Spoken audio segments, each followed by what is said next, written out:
Histoire d'un ange. Un vent d'hiver soufflait sur les campagnes nues. La neige avait semé ses flocons argentés, et l'étoile irisait de ses molles clartés le firmament d'azur où flottaient quelques nus.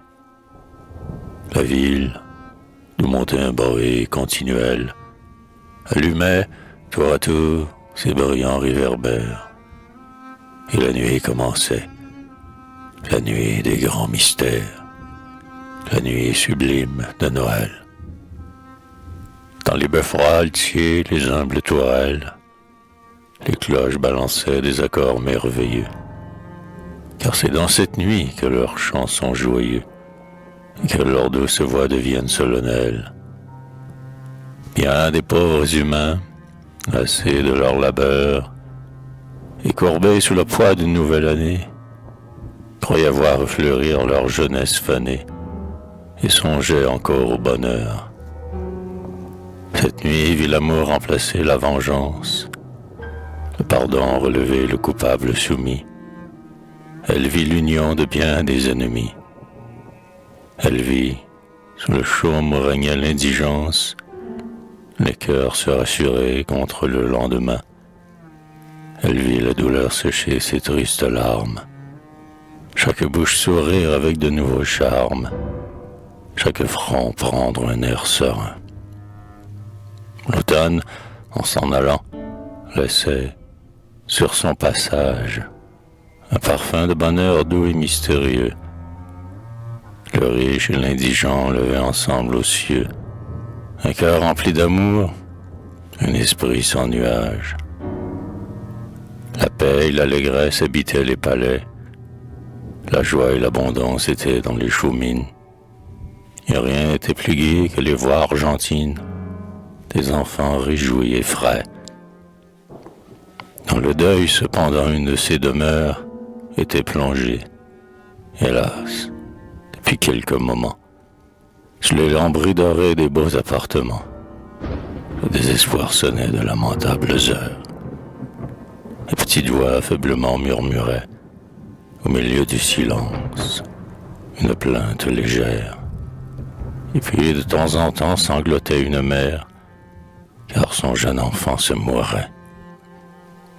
Suspendu avec art, de beaux rideaux de soie enveloppaient son lit de leur moelleux contour. Les pieds, sans bruit, foulaient des tapis de velours. Mais l'objet curieux dont il faisait sa joie n'avait rien maintenant qui pût l'émerveiller. Et les jolis cheveux, dont ses épaules rondes, naguère gentiment portaient les boucles blondes, flottaient épars sur l'oreiller. Les ressources et l'art d'une ville savante, pour sauver un enfant, se virent épuisés. Ils n'empêchèrent pas un fil de se briser, un mot sombre et fatal de semer l'épouvante. Le chagrin d'une mère et son puissant amour ne purent pas, non plus, retenir auprès d'elle cet être bien-aimé qui tendait sa jeunelle pour voler au divin séjour. Elle était à genoux au chevet de la couche, s'efforçant, pour calmer son douloureux transport, de sourire à l'enfant que lui prenait la mort. Elle baisait son front et sa petite bouche. Elle lui fredonnait un suave refrain, lui disait que bientôt il irait aux vallées, prendre des papillons, ces douces fleurs ailées, qui naissent avec le matin. Soudain, l'enfant sourit en rejetant son lange, et l'on ne sentit plus battre son petit cœur. Sur sa lèvre entr'ouverte ainsi qu'une humble fleur, un sourire expira. Quelque chose d'étrange paraissait imprimer à son front radieux, une vive surprise unie à l'allégresse, et ses beaux yeux d'azur semblaient fixés sans cesse sur un objet mystérieux. Venu sur un rayon des voûtes immortelles, un ange, enveloppé dans un voile éclatant, s'avançait vers l'alcôve où reposait l'enfant. Ses regards étaient purs comme des étincelles. À son épaule, une aile à l'éclat sans pareil s'agitait, comme au vent une fraîche corolle, et son front, couronné d'une ardente auréole, resplendissait comme un soleil. Pendant qu'avec amour le messager céleste s'inclinait sur le lit, tout petit et soyeux, d'où ne s'élevait plus nul ramage joyeux, et que sur sa poitrine, avec un tendre geste, il appuyait le front de son nouvel ami. Un froid mortel saisit la mère infortunée. Son adorable enfant l'avait abandonné. S'était à jamais endormi.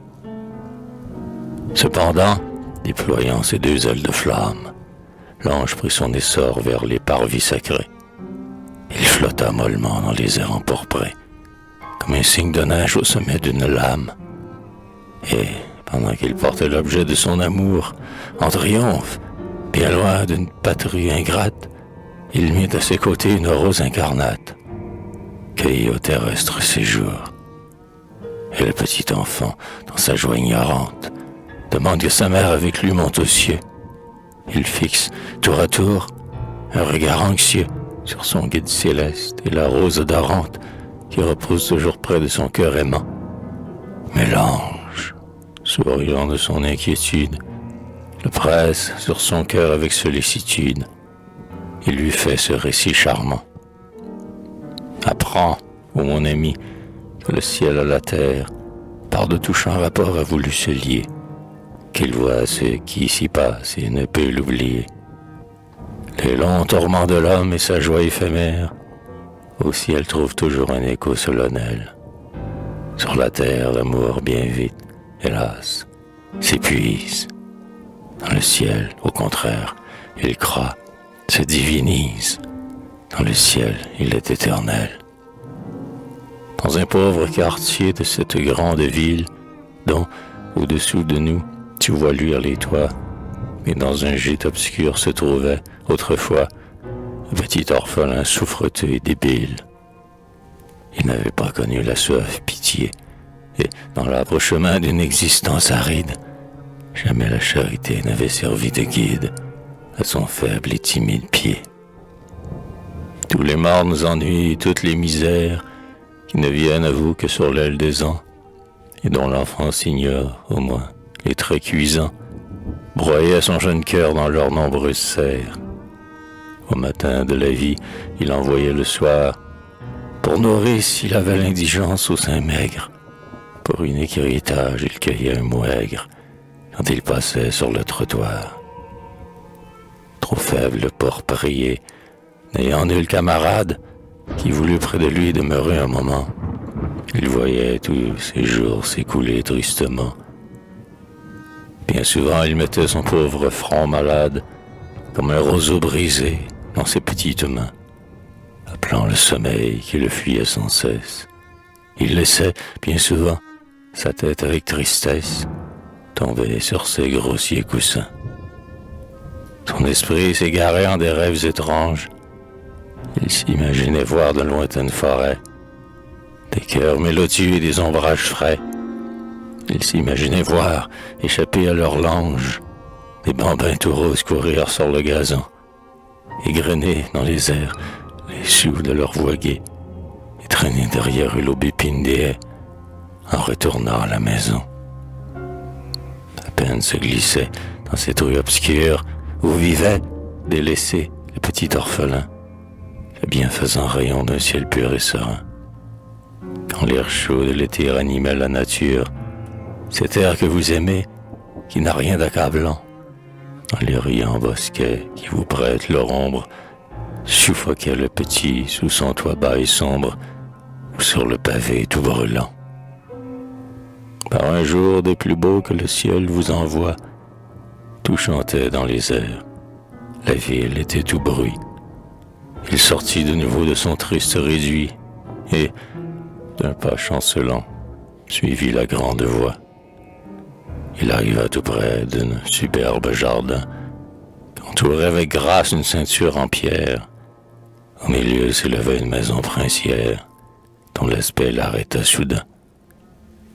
Là se berçait au vent des arbres gigantesques, dont les rameaux formaient plus d'un antre vermeil, où jouaient tour à tour, et l'ombre et le soleil, des guirlandes de fleurs tombées en arabesque, caressait le front d'un enfant gracieux.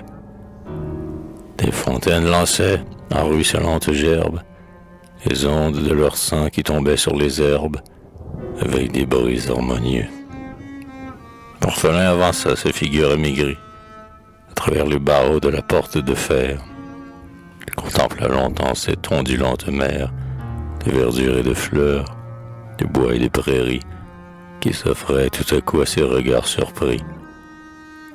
Dans ses heures de paix, dans ses rêves de rose, jamais il n'avait vu si ravissante chose, sourire à ses jeunes esprits. Vous étiez à jouer dans les larges allées, votre petite main jetait des fleurs en l'air, puis de votre bouche un rire frais et clair s'échappait tout à coup, quand les fleurs effeuillées retombaient en flocons sur vos jolis cheveux. Là, de cette maison se trouvait l'espérance, car vous étiez gardés dans la magnificence, et l'on veillait sur tous vos jeux. Du seuil de la maison, cependant, la servante, lasse d'apercevoir ce front pâle et vilain, alla tout droit trouver le petit orphelin, et, lui jetant un sou d'une main méprisante, lui dit avec rigueur de bientôt s'en aller. Quand il entendit cette parole dure, de ses grands yeux rêveurs sur sa maigre figure, des pleurs se mirent à couler. Mais votre cœur d'enfant si naïf et si tendre fut touché de ces pleurs qu'un enfant comme vous répandait, sans pourtant ressentir de courroux.